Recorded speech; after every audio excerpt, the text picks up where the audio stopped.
कि PTI was basically stopped from contesting the election, then it's a violation of Article 17. यहाँ पे एक बता दें आप, कहीं पे आप बता दें कॉन्स्टिट्यूशन में या इलेक्शन लॉज में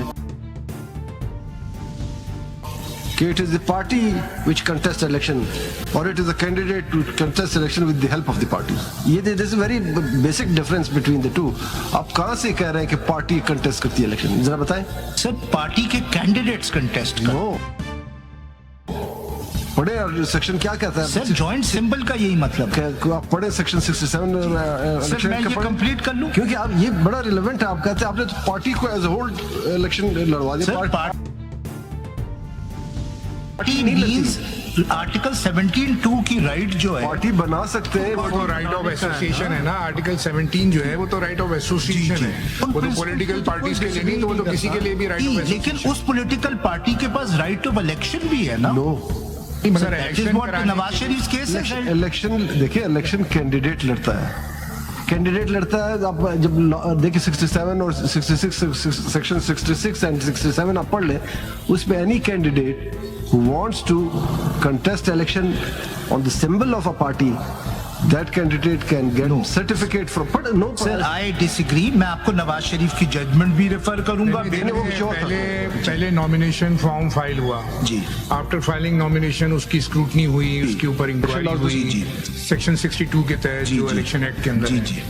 After clearance of all such formalities, ठीक है, and before the election and before the withdrawal date, there is a provision for filing affiliation certificate with the party. जी जी. अगर वो certificate देता है कि yes I am backed by that party and I will contest the election from such political party, that would be granted him a symbol of that party. ठीक है.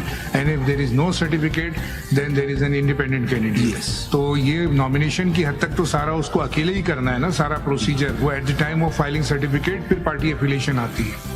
नहीं, उससे पहले भी आता है एंड आई विल एक्सप्लेन. लेकिन असल रेलेवेंट असल तो टिकट है ना, पार्टी टिकट है जो टिकट के एक कॉन्स्टिट्यूएंसी में एक कैंडिडेट. यस. और अगर आर्टिकल 17 को अगर आप सिंपलिसिटर पढ़ेंगे कि इसके अंदर सारी चीजें माफ हैं, तो फिर देखें ना आर्टिकल 218 भी तो देखिए ना, जो duties of the election commission है. तो अगर आर्टिकल 17 को इन आइसोलेशन आप पढ़ते हैं तो फिर इलेक्शन के लिए क्या रेगुलेशन, क्या लॉ अप्लाई होगा, वो उसमें सब आर्टिकल 3 में लिखा हुआ है कि it shall be the duty of the election commission to organize and conduct the election and to make such arrangements as are necessary to ensure that the election is conducted honestly, justly, fairly, in accordance with law and the corrupt practices are guarded against. So in accordance with the law, so obviously this election will come in the way, na? Yes. So all such things will be decided and controlled by the election act. The act cannot take away a right given by Article 17(2). No, but the act is not taking your right. Act is just streamlining your rights. How to impose your right. How to apply for your. मैं आपसे agree कर रहा हूँ. मैं सिर्फ ये कह रहा हूँ. इलेक्शन एक्ट खाली अगर आप आर्टिकल 17 में जाते हैं तो लोगों का ये ख्याल है कि आर्टिकल 17 हर चीज की इजाजत देता है. In my view article 17 is a right of association which is a fundamental right of every citizen. But when he enters into election, then this election act will apply or not, because the election is to be conducted under the election act. Yes, which is also protected but the fundamental right Article 3 of fundamental right to contest election is granted under Article 17. Fundamental right जो होते हैं, every right is controlled by some reasonable restrictions imposed by the law. Even Article 19, freedom of speech and expression, it is restricted.